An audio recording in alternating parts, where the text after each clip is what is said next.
Así inicia esa noticia en profundidad. Qué placer acompañarles. Soy Tatiana Pérez y les saludo desde nuestra sede central en Caracas, en Venezuela. A partir de este momento tenemos 3 temas que son noticia durante esta jornada, hechos que se hilan de la siguiente manera, que se concatenan, todos marcados por la crisis política en Estados Unidos. Vamos a verlos a través de titulares primero. En noticia Estados Unidos, el segundo intento funcionó en la Cámara de Representantes. Con la suma de 10 legisladores republicanos se aprobó el juicio político al saliente presidente Donald Trump. ¿Qué viene ahora? ¿A qué se debió esta votación de los conservadores? Son hechos que analizamos en minutos.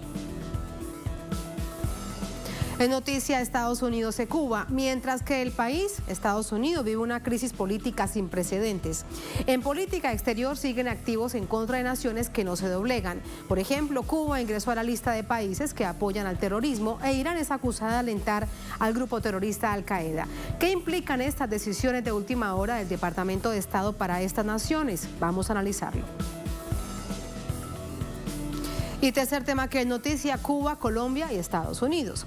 Una de las razones por las que Cuba fue incluida en la lista de naciones que apoyan al terrorismo es por la presencia de miembros de la guerrilla del ELN en la isla.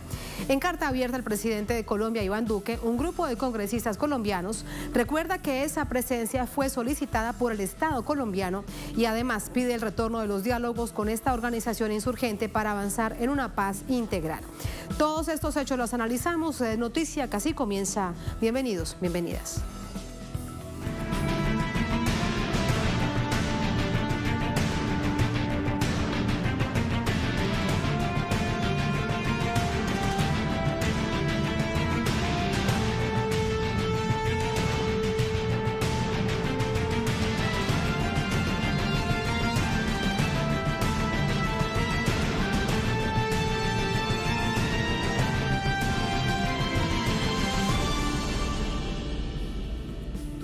En noticia Estados Unidos, con 231 votos a favor, 197 en contra y 5 abstenciones.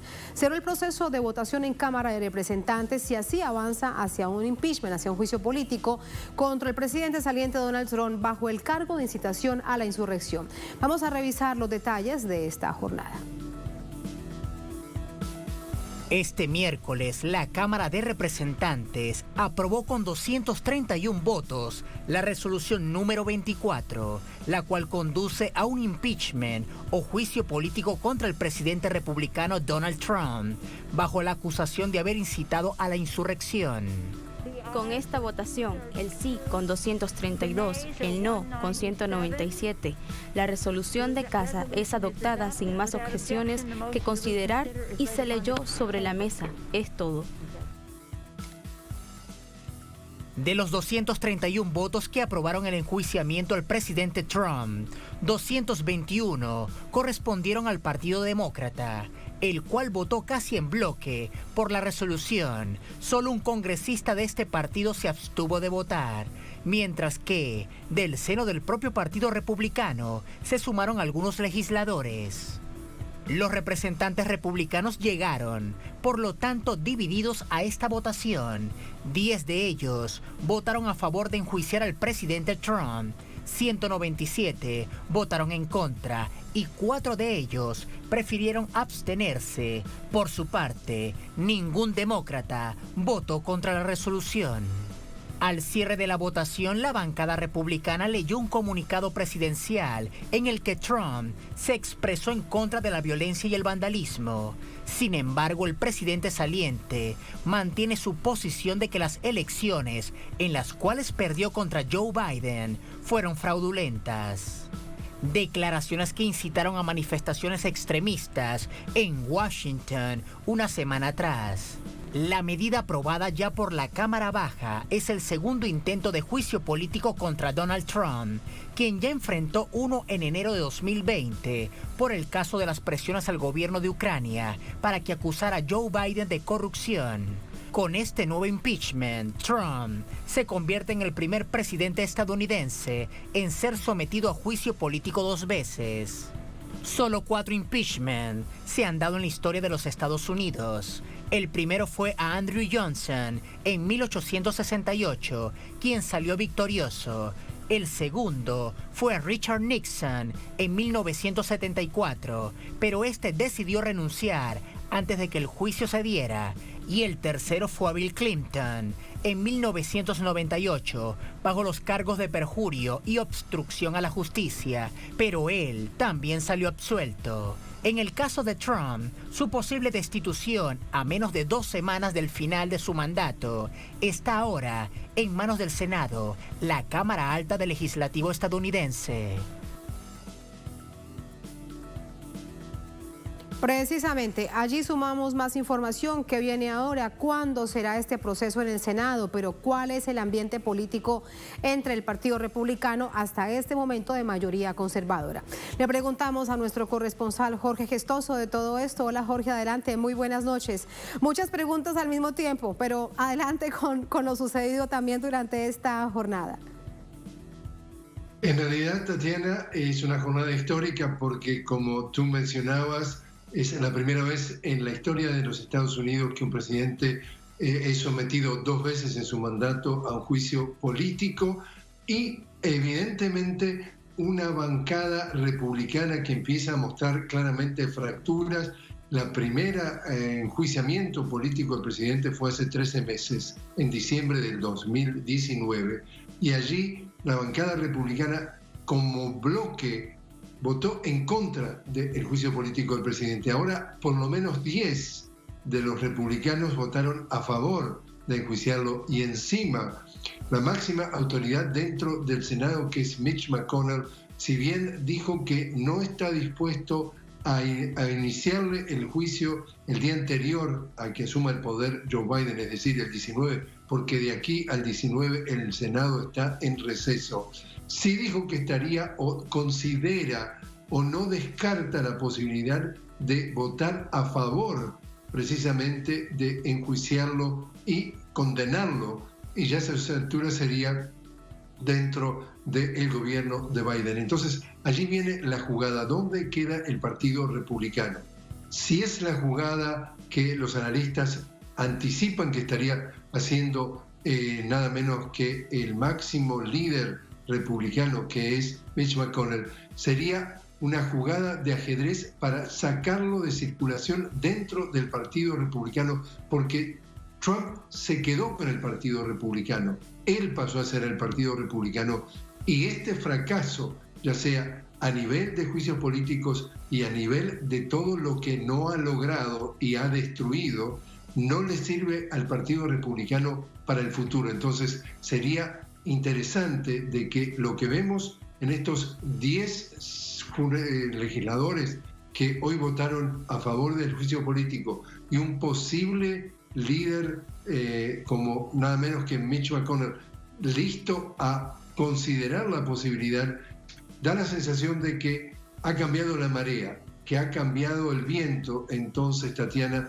y que ya los republicanos tratan de sepultar, tratan de dejar completamente de lado al presidente Trump, que en su discurso de hoy trató justamente de hablarle a su base, decirle que en realidad es un llamado a la calma, es un llamado a la no violencia, porque trata de vender de que los vándalos que él mismo empujó, que él mismo incitó a que tomaran el Congreso, esos vándalos trata de vender el presidente Trump que no son los de su partido, los de su facción, decía, sino son los malos de la película y él no tiene nada que ver. Así que él también, de esa manera, está dejando la puerta abierta de que, en realidad, si esto pudiera encauzarlo a participar en el 2024 de una elección, supuestamente, trata de que esa base republicana siga identificada con él y que estos vándalos, estos terroristas, como califican algunos, estos sediciosos, no tienen nada que ver con el grupo, la facción de Trump. Ese es el escenario, hay que estar muy pendientes en los próximos días, todo cuanto suceda, Jorge, porque es una profunda crisis política y cualquier cosa puede suceder. Jorge, gracias, hasta la próxima, muy buenas noches. Muy buenas noches. Muy buenas noches. Vamos a analizar todos estos hechos con Patricio Zamorano, es académico, analista internacional, codirector del Concilio del Hemisferio desde Washington, nos acompaña desde esta capital. Patricio, ¿cómo estás? Muy buenas noches. Buenas noches, del Consejo de Asuntos Hemisféricos. Exactamente. Gracias, Patricio. ¿Cómo te va? Suponemos que durante esta jornada muy atento a lo que sucedía precisamente en ese lugar que tenemos en la parte baja de la pantalla, y es lo sucedido en la Cámara de Representantes. Y quiero pedirte que nos centremos en la votación de los conservadores, de los 10 republicanos. ¿Qué crees que fue lo que sucedió para que tomaran esa decisión? Aquí hay un tema muy importante porque efectivamente Donald Trump ya no va a estar en el poder en unos pocos días, y eso ha cambiado mucho respecto al hecho de que Trump ha perdido una cantidad enorme de capital político solo en unos pocos días. La verdad es que las consecuencias han sido incluso comerciales para el pronto expresidente Donald Trump, que ha perdido contratos. Él tiene una cancha de golf, por ejemplo, y iba a ser un torneo bastante importante en New Jersey, y se ha cancelado ese contrato, y otros más. Tiene problemas financieros, bancos están intentando cerrar sus cuentas. La verdad es que Donald Trump está desesperado, y por eso es que hizo este video hoy día, justo un poco después de que se certificara esta votación con el apoyo de 10 republicanos. Es un tema histórico que haya un apoyo bipartidista para intentar expulsar a un presidente de la República, y Donald Trump intentó en este video que lanza poco tiempo después decir lo que no dijo hace una semana, pero sin duda sin ningún tipo de credibilidad, decir que no cree en la violencia, que sus partidarios no pueden apoyar la violencia política, etcétera, etcétera. Así que la verdad es que es histórico que 10 republicanos se abrieran a esta posibilidad, y abre una posibilidad mínima, pero que existe. Es algo impensable hace unos pocos días. Existe la posibilidad mínima de que los republicanos puedan dar votos en el Senado. Nunca había sucedido una decisión. De hecho, recordábamos parte de la historia de intentos de juicio político a otros presidentes del país, de Estados Unidos. En este caso también el primer intento es de hace un año ya a Trump. ¿Es la primera vez que se vota de esta manera, bipartidista? Habían habido algunos gestos parciales, pero no tan contundentes como que 10 congresistas del otro lado concordaran. En el caso de Bill Clinton, como sabemos, fue bastante polarizado, y el primero de Donald Trump de este año, por supuesto, que fue 100% sin ninguno de los votos del Partido Republicano, aunque sí hubo un voto, por lo menos de Romney, en el Senado de los Estados Unidos, desde el Partido Republicano, que se abrió a inhabilitar a Donald Trump en el Senado, que, como sabemos, funciona como jurado. Entonces, y otro tema histórico, como todo el mundo ha destacado, primera vez en la historia de los Estados Unidos que un presidente es acusado constitucionalmente 2 veces. Así que lo importante de hoy son las señales que se han dado, Tatiana, en las últimas 48 horas. Existe la posibilidad, porque Mitch McConnell se está abriendo a la posibilidad de, por lo menos no lo ha descartado, la posibilidad de apoyar este juicio político. Y te tengo que decir que si el jefe del Senado, la gran mayoría republicana, uno de los líderes de la mayoría hasta ahora, que va a terminar el 20 de enero cuando asuman los nuevos senadores demócratas, en que va a haber un empate, pero el hecho de que si él se abre, existe una posibilidad que él pueda conseguir los 17 votos que se necesitan para expulsar definitivamente del poder a Donald Trump, ya no como presidente, pero bloquearlo para siempre, de por vida, de poder ser elegido nuevamente, ¿no? En todo caso, queda una sensación con respecto a las declaraciones de Mitch McConnell que parecen un poco confusas. Quiero preguntarte si tienes alguna, visión acerca de esto, de por qué se debe, porque él dice, podríamos avanzar en un juicio político, le convendría al país, pero no antes del 20 de enero, no antes de que el presidente termine su mandato. Así es un tema estratégico. Lo que él está intentando es básicamente no comprometerse con un Donald Trump que esté en el poder. Lo que él desea es que Donald Trump se aleje del poder. El día 20 de enero a las 12:01 él va a dejar de ser presidente y se va a convertir en un ciudadano normal. No es lo mismo que el Partido Republicano intente inhabilitar y hacer un juicio político grave, histórico, contra Donald Trump presidente, con todo el poder de la presidencia, versus un simple ciudadano. Entonces yo veo que esa es la estrategia de McConnell. Y te puedo decir también que hay otras pistas. Hay que recordar que la esposa de McConnell era funcionaria del gobierno de Donald Trump y fue una de las que renunció luego de la insurrección, todo el movimiento ilegal del miércoles pasado cuando se atacó el Congreso de los Estados Unidos. Ella renuncia inmediatamente. Entonces, ahí hay otro tema importante, porque ella no se queda a apoyar junto con su esposo, ¿no?, al presidente de la República. Entonces, ahí hay otra pista importante que no está mucho en los medios, pero que hay que considerar para ver la posibilidad que McConnell se abra a este juicio político en el Senado, ¿no? Sí, y hablabas de lo que decía esta noche el presidente Donald Trump. Vamos a recordarlo y volvemos con el análisis, Patricio.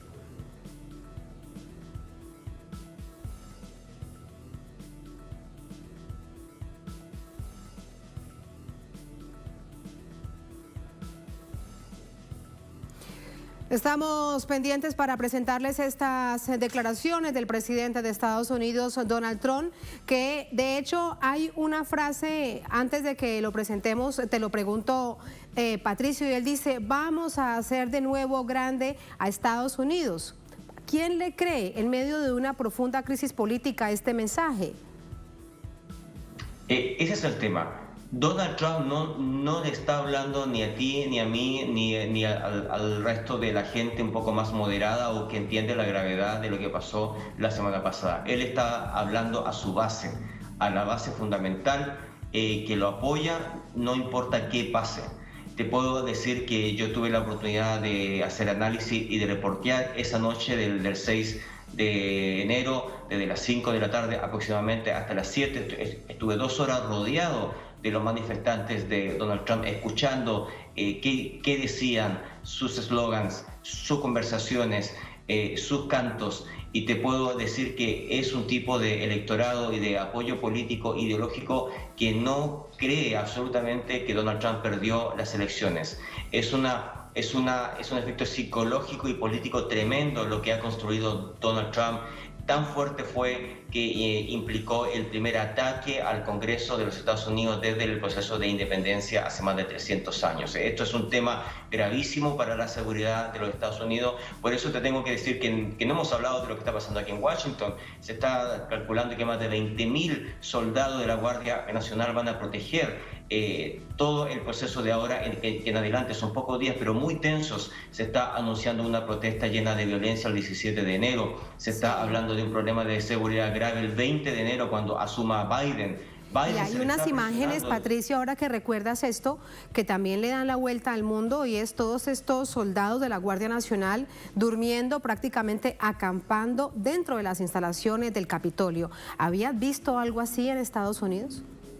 Nunca se había visto algo así, nunca se había atacado, insisto, el Congreso de los Estados Unidos desde los británicos en el proceso de independencia y de retoma del país, en que los británicos invadieron Washington y quemaron el Congreso. Entonces, la verdad es que es un tema traumático que se está convirtiendo en algo traumático para el establishment de idealización política de los Estados Unidos. Por eso es que se explica esta actitud de muchos republicanos, incluyendo estos 10 congresistas, ¿no?, que se abrieron a acusar constitucionalmente a Donald Trump. Entonces, es una ciudad que se va a militarizar, hay mucho temor, y las agencias de seguridad están intentando presionar a Biden para que no se presente al aire libre en la toma de juramento del 20 de enero. Hay un tema ahí de seguridad importante y lo están intentando convencer de que lo haga a puertas cerradas o en un estadio, en una zona en que se pueda controlar la seguridad un poco mejor. Así que imagínate si estamos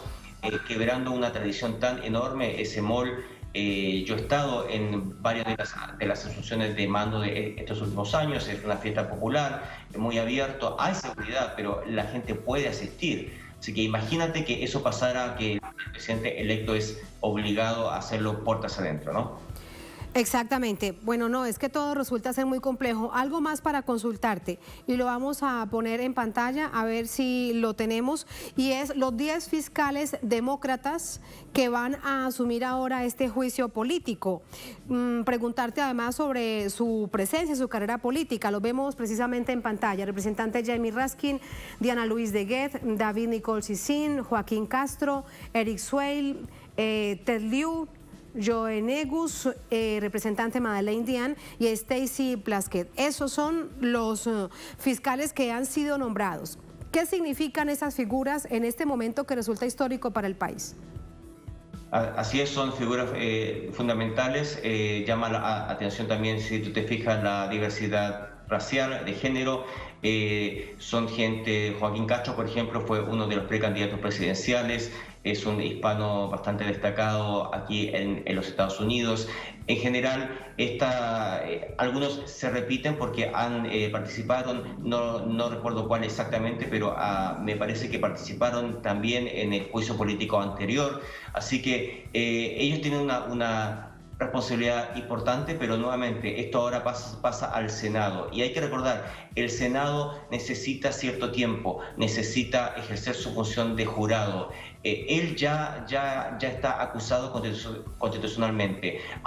Está acusado formalmente por la Cámara de Diputados de los Estados Unidos. El Senado es el jurado ahora que va a decidir si hay un castigo mayor, y pueden ser dos. Uno, primero, que es expulsado de la presidencia, que si se hace después, el 20 de enero, no tiene efectos concretos, pero luego basta la mayoría simple del Senado para inhabilitarlo, de por vida. No puede ser elegido nuevamente. Por eso es importante leer entre líneas cuando Donald Trump en su video anuncia que entre líneas que vuelve al poder. Eso es muy importante. Si el Partido Republicano y Mitch McConnell decide deshacerse de Donald Trump, este es el momento, este es el mecanismo para sacarlo de la carrera presidencial, porque si no lo hacen, Donald Trump se va a presentar a las primarias, no hay ninguna duda, para competir el año 2024, y no te quepa duda que es posible, pese a lo que hizo.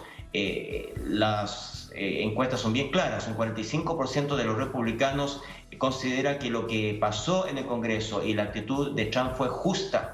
45% de los republicanos versus un 92% de los demócratas que considera que fue una aberración contra la democracia. Para que veas lo preocupante de la cifra del poder que ha acumulado Donald Trump en estos últimos 4 años, ¿no?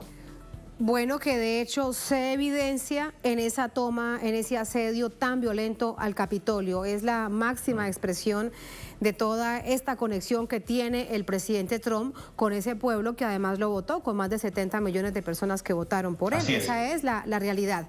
Patricio, muchísimas gracias por ayudarnos a entender este momento. Buenas noches. Como siempre, un placer. Muchas gracias, un placer para nosotros también. Vamos así a la primera pausa en esta emisión de Es Noticia. Al volver, es noticia Estados Unidos y Cuba. Mientras que el país vive una profunda crisis política, una crisis sin precedentes, en política exterior siguen activos en contra de naciones que no se doblegan. Cuba, por ejemplo, ingresó de nuevo a la lista de países que apoyan al terrorismo, e Irán es acusada de alentar al grupo terrorista Al-Qaeda. ¿Qué implican esas decisiones de última hora del Departamento de Estado para estas naciones? Vamos a analizarlo al volver en Es Noticia.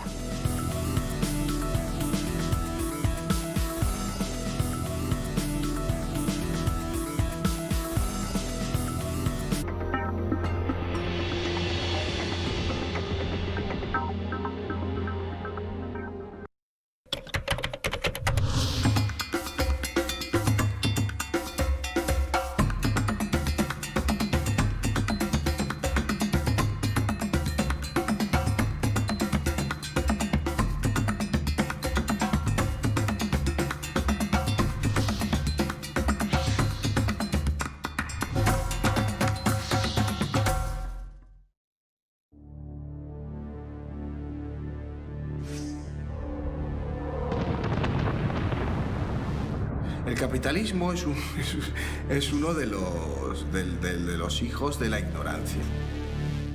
Parte de sus familias es el racismo, es el fascismo, son también hijos de la ignorancia.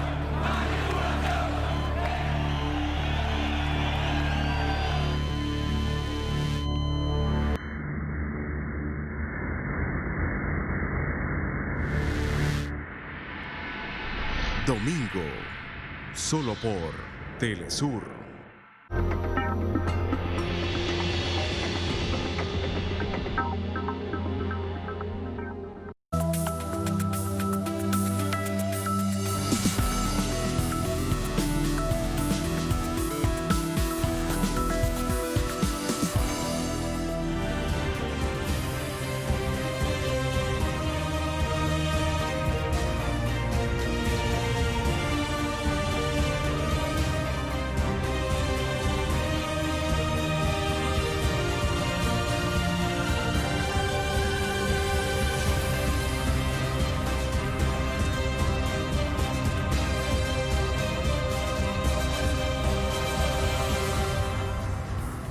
En noticia, Estados Unidos, el presidente Donald Trump en sus últimos días de gobierno toma erradas decisiones en materia de política exterior.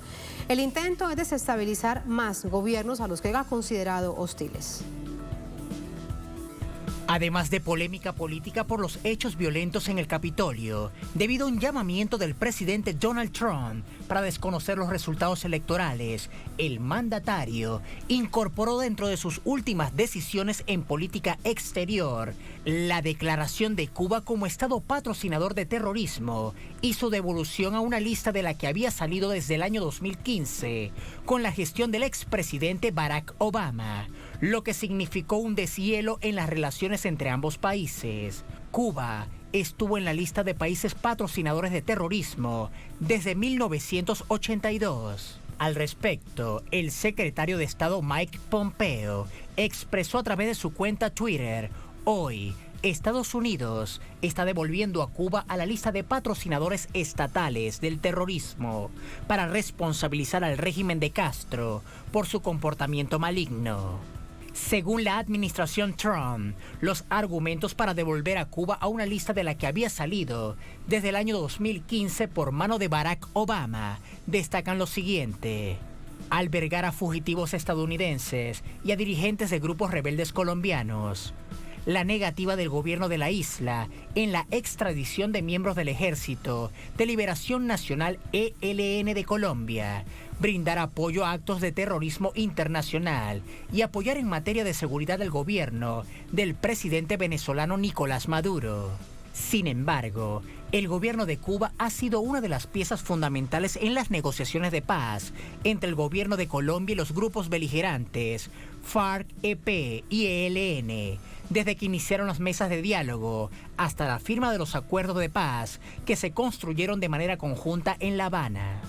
Irán también está incluido en esta lista, que para ambos países tiene un costo político que profundiza las agresiones económicas al no poder exportar o importar material estratégico a nivel de seguridad y al aumentar la restricción de asistencia económica extranjera o de organismos internacionales. La nación persa además es acusada por Estados Unidos de apoyar al grupo terrorista Al-Qaeda y de financiar y proporcionar equipamiento, armas, entrenamiento y cobijo a los miembros de esta organización terrorista.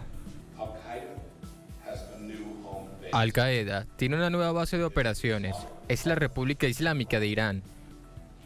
Como resultado, la malvada creación de Bin Laden está lista para ganar fuerza y capacidades.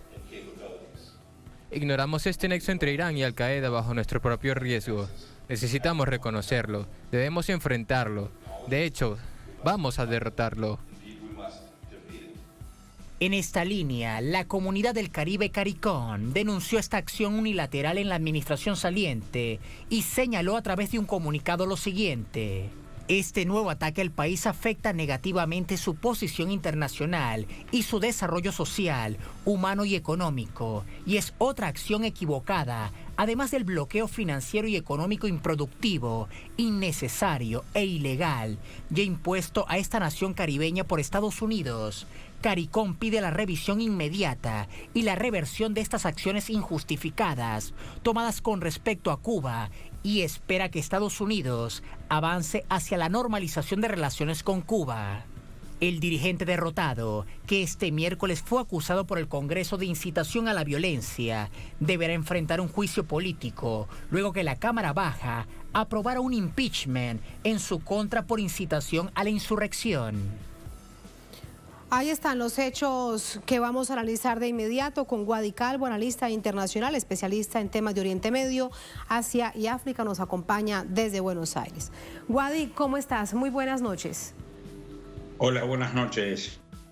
Comenzamos por la parte final del informe que precedía nuestra conversación, Wady, y tiene todo que ver con la decisión que toma el gobierno de Estados Unidos de calificar, de señalar a Irán de ser un aliado, un apoyador del terrorismo, nada más y nada menos, de estar vinculada con Al-Qaeda. ¿Por qué crees que toma esta decisión incluso tan pocos días antes de dejar el gobierno? Bueno, primero vincular a Irán con Al-Qaeda es, para quien comprenda las diferencias filosóficas entre ambos sectores, es realmente ridículo y llama la risa. Lo que sucede es que desde hace varios días Estados Unidos está navegando con piloto automático, no tiene gobierno Estados Unidos. Trump lo único que puede hacer es seguir colgándoles sanbenitos a Cuba y a Pakistán, y a Irán o a Corea del Norte, los enemigos más claros y toda esta cuestión que usa la política de los Estados Unidos, no importa quién esté en la Casa Blanca. Creo que esto tiene esto juega dos puntas. Una, perjudicar hasta el máximo y en lo que se pueda, como lo explicaban ustedes muy bien. Sí, porque de hecho, Wady, nos estabas hablando, y aquí permíteme, nos detenemos en algo con respecto a Irán que resulta también poner sobre el tapete, y es fundamentalmente que si hay una nación en Oriente Medio que ha luchado en contra de Al-Qaeda, es Irán. Así que además de ridículo, está bastante traído de los cabellos, pero esa es la realidad. El asunto es cuán peligrosa es ese señalamiento. Perdón, no escuché la última parte de la pregunta. Sí, ¿cuán peligroso es ese señalamiento? Nos estabas diciendo que si se conoce históricamente y filosóficamente al gobierno persa, es algo bastante ridículo, y decía además yo que es traído de los cabellos porque hay una nación en Oriente Medio que sí ha sido también símbolo de la lucha en contra del terrorismo, ha sido Irán. Desde ya y desde el año 79, cuando triunfó la Revolución Islámica, Irán ha sido realmente un baluarte clave para controlar o evitar el avance del fundamentalismo. Sería entrar muy en espesuras, hablar de las diferencias entre el wahabismo y el chiismo. Son cuestiones muy complejas de explicar, pero están ideológicamente, más allá de que ambas sean musulmanes, están en las antípodas. Es como comparar a Fidel Castro con Macri. Es un absurdo, un ridículo. Estos son ejercicios de Trump que, como te decía, primero intentan perjudicar hasta el máximo, cumpliendo el pedido de Israel, perjudicar hasta el máximo a Irán, por otro lado a Cuba también. No sería raro que en estos últimos días establezca también sanciones contra Venezuela, si todavía queda algún tipo de sanción por aplicar. Por un lado esto, perjudicar a sus enemigos lo máximo posible, pero por el otro es complicar los primeros días de gobierno de Biden. Biden fue vicepresidente de Obama tuvo que... ¿Perjudicarlos cuánto, Guadi, o cuánto más si lo que hay es bloqueos, sanciones ilegales, unilaterales, de manera permanente en todos estos años? No hay semana que para Irán o que para Cuba no existan nuevas llamadas sanciones, que de sanción no tiene nada porque es absolutamente ilegal, pero bueno, ese es el término que se usa a nivel internacional. ¿Cuánto más perjudicarlos? Va a intentar desesperadamente perjudicar a Cuba como ejemplo para Latinoamérica y a Irán, porque Irán es el gran enemigo de Arabia Saudita, la nación que sí ha propiciado el terrorismo de Al-Qaeda y Estado Islámico, junto a Israel, el gran socio de Trump en estos últimos 4 años, el único país que ha salido beneficiado con las políticas de Trump. Y esto apunta, como te digo, a entorpecer en mucho los primeros días de gobierno de Biden, que va a tener que desactivar estas bombas que ha dejado preparadas Trump, que sin duda va a tener que volver a establecer lazos con Cuba, como los había dejado Obama, y volver al pacto nuclear 5+1 entre Estados Unidos, varias naciones más, a Irán, para un poco ir monitoreando el proceso nuclear iraní. Sí. Con respecto a Cuba, Guadi, permíteme, te pregunto algo más también. Y tan como se hace, se puede deshacer, se incluye de nuevo a Cuba en una lista de países que patrocinan el terrorismo, también algo sin duda traído de los cabellos, pero en el próximo bloque vamos a detallar con aspectos específicos qué es lo que esto significa, qué es lo que hay detrás. En este momento es eso, tal como se hace, se puede deshacer, es decir, el gobierno de Trump los suma de nuevo y Biden puede decir ya no va más. ¿O es que esto lo que realmente implica es un nuevo proceso que afecta aún más el bloqueo injusto contra Cuba? Quizás no pueda ser tan repentino. En mucho va a jugar el coraje de Biden en hacer esto, en responder al ala del Partido Demócrata que encabeza Obama, de restaurar sus políticas hacia el exterior. No podría precisar en qué tiempo, en qué velocidad se puede desarrollar estas situaciones, retrotraer todas estas cuestiones al 2015, pero creo que si hay coherencia en Biden, que fue 2 veces vicepresidente de Obama, tendrá que, sin duda, iniciar todo un proceso de descongelamiento de las relaciones con Cuba, con Irán, incluso con Venezuela, y de alguna forma dejar más en evidencia la torpeza de este pésimo presidente que se está yendo y está dejando a Estados Unidos en una cuestión absolutamente inédita. Primero, que está sin gobierno. Y segundo, que hasta los comandantes en jefe de las Fuerzas Armadas estadounidenses tuvieron que salir a decir que estaban, que apoyaban la Constitución norteamericana, como en otros tiempos lo hacían los comandantes en jefe de los países latinoamericanos, cuando la posibilidad de golpe estaba latente. Que la Casa Blanca esté prácticamente encerrada en un cinturón de seguridad, que el propio Estado de Washington esté absolutamente militarizado, haber liberado a estas fuerzas ultranacionalistas de corte absolutamente fascistas, como las estuvimos viendo transitar por por el Parlamento norteamericano, por el Congreso. Bueno, esto ha sido obra de Trump y es un trabajo de Biden poner en caja esto.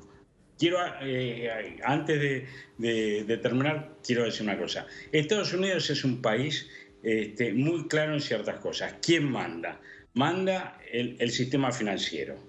Mandan las grandes empresas, el complejo militar industrial, los grandes holdings, y van a querer restaurar el orden, ¿no es cierto?, que ellos entienden. Por otro lado, Estados Unidos es un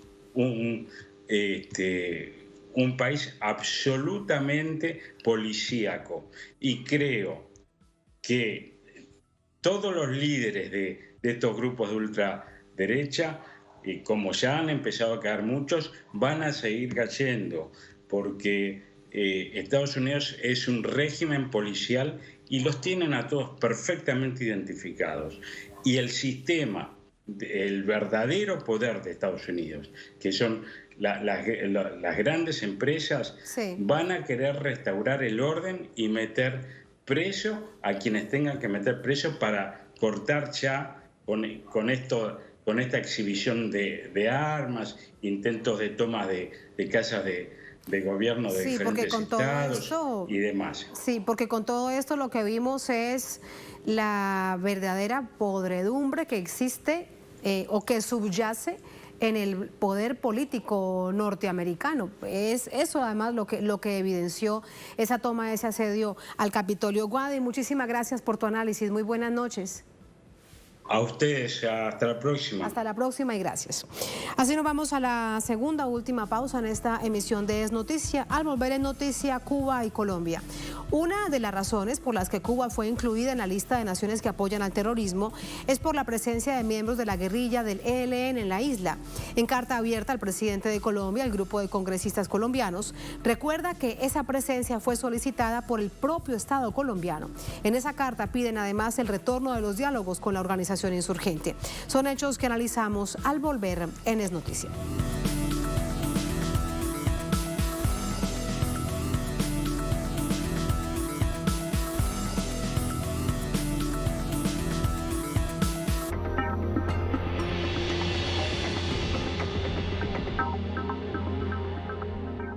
Un recorrido que te invita a conocer las diferentes danzas tradicionales en México.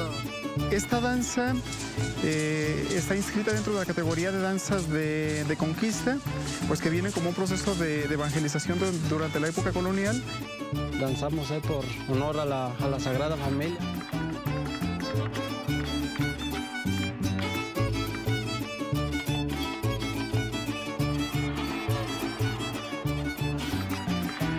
Sábado, solo por Telesur.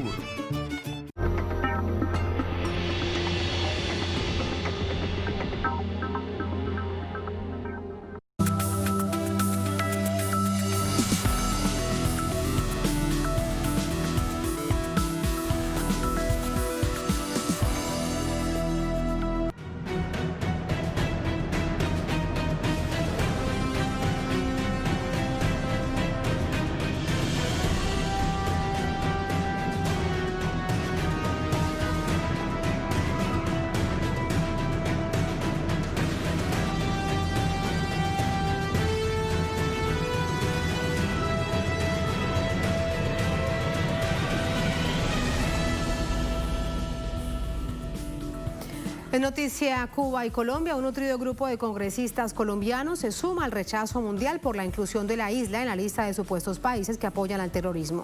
Un registro elaborado unilateralmente por el gobierno de Estados Unidos. Una agrupación de destacados parlamentarios expresaron este miércoles su desacuerdo con la inclusión de Cuba como supuesto país patrocinador del terrorismo. La información fue dada a conocer en un comunicado a través de las redes sociales, firmado por 18 legisladores, donde resaltan nombres influyentes como Iván Cepeda, del Polo Democrático Alternativo, Ángela Robledo, de la Lista de la Decencia, y Carlos Carreño, del partido FARC, entre otros miembros del Parlamento. La carta es una muestra de solidaridad que fue bien recibida por el gobierno cubano, cuyo canciller Bruno Rodríguez agradeció a través de su cuenta en la red social Twitter, al tiempo que denunció que la medida fue impulsada por miembros del Congreso de Estados Unidos en alianza con organizaciones religiosas e instituciones afines a la emigración cubana. La decisión unilateral e injerencista del gobierno de Estados Unidos busca imposibilitar un nuevo ciclo de negociaciones de paz, truncado desde 2018 a raíz de la vuelta del uribismo a la presidencia. El gobierno de Santos y el ELN habían llegado a un consenso sobre la base de un acuerdo de 6 puntos que se dio a conocer públicamente en 2015, que contemplaba la participación de la sociedad civil y el fin del conflicto armado como los ejes fundamentales de un efectivo proceso de paz. La desmovilización armada de las FARC, refrendada en 2016, implicó el crecimiento del ELN en regiones donde antiguamente actuaban el antiguo grupo guerrillero, actualmente un partido político. De acuerdo al Instituto de Estudios para el Desarrollo y la Paz, INDEPAZ, el Ejército de Liberación Nacional cuenta en la actualidad con al menos 3.000 militantes que lo convierten en el grupo armado más numeroso del país. La actitud de Estados Unidos, apoyada por el gobierno colombiano, vulnera el derecho internacional y retrata sus evidentes pretensiones injerencistas en pleno siglo XXI. Paradójicamente, como lo ha denunciado reiteradamente el presidente cubano Miguel Díaz-Canel, el Departamento de Estado se ha negado a emitir una respuesta en relación con el ataque terrorista sufrido por la sede diplomática cubana en Washington la madrugada del 30 de abril del año pasado. Es un hecho que analizamos de inmediato con Iván Cepeda, defensor de derechos humanos, filósofo, senador de la República, nos acompaña desde Bogotá. Senador, ¿cómo está? Bienvenido, muy buenas noches. Buenas noches, Tatiana, un gusto saludarlos por Telesur a toda Latinoamérica. Muchísimas gracias, senador. La carta que ustedes enviaban hoy al presidente Iván Duque, que se hacía pública a nivel internacional. La primera parte ustedes detallaban lo que ha hecho Cuba por la paz de Colombia. Sobre eso quiero preguntarle, ¿cuánto tiempo y en cuántos procesos en general, tratando de ser sin duda muy sintético porque es una historia extensa, ha sido Cuba una apoyadora de los intentos de paz de Colombia? Bueno, son 4 décadas en las que la República de Cuba, su gobierno, su Estado, ha mantenido de una manera constante esfuerzos de toda índole para facilitar, apoyar, fortalecer la búsqueda de la paz en Colombia. En esa carta hemos recordado que Cuba ha hecho esfuerzos humanitarios, ha tenido importante rol en que muchos de los episodios en los que se requería una intervención humanitaria en el conflicto armado pudieran salir adelante. Ha prestado su territorio de manera generosa durante años para que allí se sostengan conversaciones entre el gobierno o los gobiernos colombianos y distintas guerrillas, como es el caso del Ejército de Liberación Nacional y de lo que fueron las FARC-EP. También ha jugado un rol muy destacado para lograr la paz con el M-19 y con las FARC.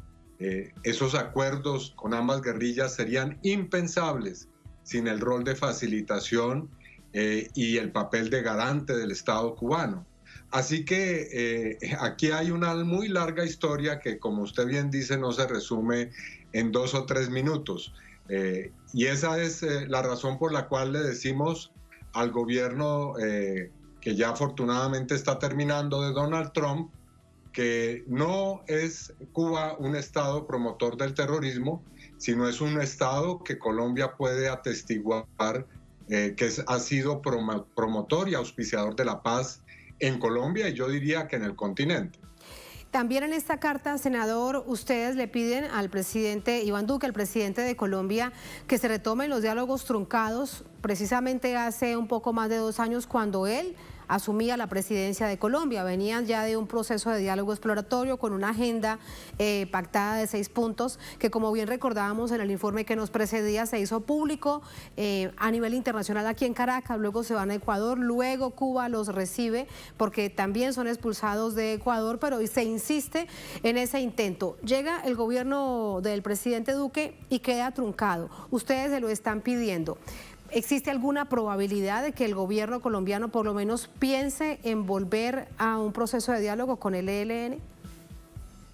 Bueno, lo primero que hemos señalado es que es absurdo acusar a Cuba de tener a un grupo de insurgentes colombianos en su territorio, como si se tratara de una especie de invitación que ha hecho el gobierno de Cuba. Lo que ha ocurrido es que en desarrollo de su labor de garante de paz, Cuba aceptó una petición del gobierno colombiano para que en su territorio pudiera estar la delegación de paz del Ejército de Liberación Nacional, y luego cuando se rompieron esas conversaciones, pues Colombia y el actual gobierno, el gobierno del presidente Iván Duque, no quiso cumplir con el protocolo para que retornara esa delegación de paz al territorio, y Cuba quedó en una situación en la cual no podía romper, como ha sido su tradición, su palabra como garante.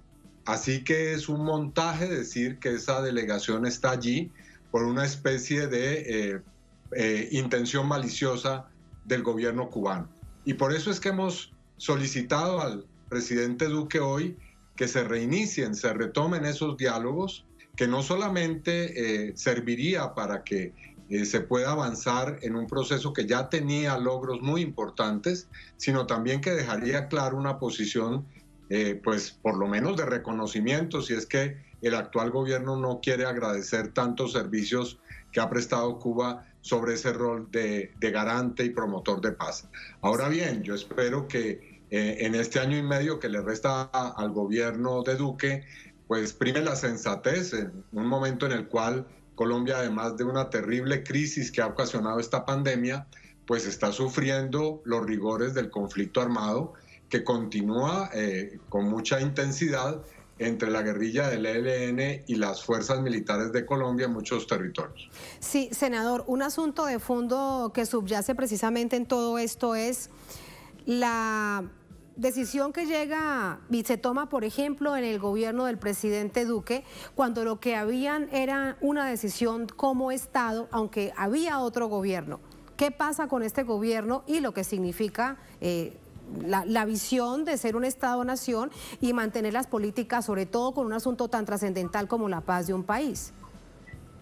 Sí, nosotros hemos criticado mucho que el actual gobierno de Colombia interprete que la guerra es una política de Estado, es decir, que para hacer la guerra no hay cambios de política de gobierno, que se mantiene en toda circunstancia y con los mismos modelos durante el tiempo, y en cambio, para buscar la paz y para hacer la paz y para cumplir los compromisos que atañen a los tratados internacionales, a los acuerdos de paz, entonces sí se puede alegar que la política de paz es una política que está a voluntad y al capricho de cada gobierno.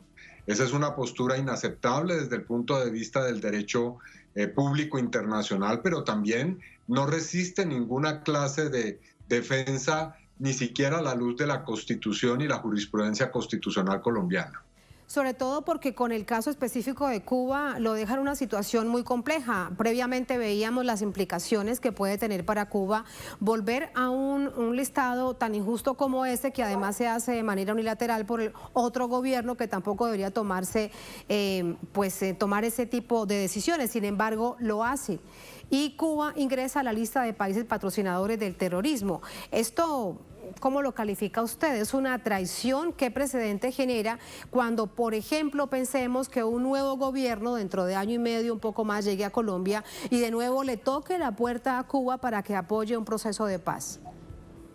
No, las consecuencias de una decisión de esta naturaleza pues son fatídicas, no solamente para la política de paz en Colombia, sino para la política de paz en el mundo. hay un principio que existe desde el comienzo de los tiempos, y es que en un momento de diálogo, de armisticio o de diálogos entre adversarios, obviamente no solo se respeta la vida de quienes dialogan y están intentando hacer un pacto, sino por supuesto de quienes hacen la labor de mediar en una circunstancia de esa naturaleza. Así que rompiendo ese principio, que es una regla de oro de cualquier proceso de paz, el gobierno colombiano ha sentado un pésimo precedente para cualquier proceso de paz en el mundo, puesto que cualquier Estado que funja como garante o como facilitador, bien puede terminar siendo acusado de lo que ha acusado Estados Unidos hoy a Cuba, y es la absurda pretensión de decir que Cuba está auspiciando el terrorismo, cuando lo que está haciendo es precisamente acabar con o intentar que se acabe un conflicto armado que tiene décadas en Colombia. Claro, y que está a cientos de kilómetros de Cuba, que Cuba en términos concretos, más allá de ser todo nuestro continente, tener el anhelo de paz, nada tendría que ver. Por último, senador, la postura del Ejército de Liberación Nacional, el año pasado veíamos que de nuevo le pedía al gobierno del presidente Duque explorar un nuevo proceso de diálogo. ¿Usted cómo ve, en medio de algo que también recordaba usted, bueno, las complejidades, el baño de sangre que hay, cómo se recrudece el conflicto armado colombiano en varias regiones del país? La postura del ELN de volver por lo menos a tocar la puerta para hablar de paz en Colombia. Bueno, nosotros hemos exhortado hoy al presidente Duque a que retome esos diálogos, y lo propio hacemos con la delegación de paz y con la comandancia del ELN. Enviamos un mensaje también pidiendo que se sigan haciendo esfuerzos por no solamente dialogar, sino retomar los diálogos en el punto en el que fueron dejados. Hay que recordar que hace ya 4 años se había logrado no solamente pactar una agenda, sino comenzar a discutir el primer punto de ese orden de temas que estaban en la mesa de conversaciones, y se había logrado llegar por primera vez en muchos años a una tregua que duró prácticamente 3 meses y en la cual hubo un descenso absolutamente comprobado de las acciones de violencia en el país. Así que por supuesto que esa búsqueda de paz, ese llamado a la paz, lo seguiremos haciendo, y si no es este gobierno, pues obviamente estaremos listos a que el próximo, que esperamos sea de fuerzas progresistas y democráticas, retome rápidamente esas conversaciones y logre llegar a un acuerdo de paz. Y un asunto para recordar, el primer punto era participación política, participación de la ciudadanía colombiana. Ese era el primer punto de esta agenda pactada. Sí, y ya se había, hay que recordarlo, ya se habían hecho avances muy importantes sobre el diseño del modelo para que la ciudadanía, las organizaciones sociales, las organizaciones y movimientos de la Colombia rural especialmente, pudieran hacer presencia en esos diálogos, no simplemente como un convidado de piedra, sino como un actor de primer nivel para lograr que los acuerdos tuvieran un respaldo con la situación que viven las comunidades en los lugares donde se ha desarrollado el conflicto armado. Una agenda congelada, ojalá que sea solo por ahora. Senador, muchísimas gracias. Gracias por ese tiempo. Buenas noches. Bueno, gracias a ustedes, Tatiana, y a Telesur. Muchas gracias. A ustedes gracias por habernos acompañado. Ponemos punto final a esta emisión de noticias. Cerramos nuestra pantalla tradicional. Nos quedamos en redes sociales. @noticiatelesur, @Tatiana_Telesur. Como siempre, un placer. Hasta la próxima y sigan con nosotros.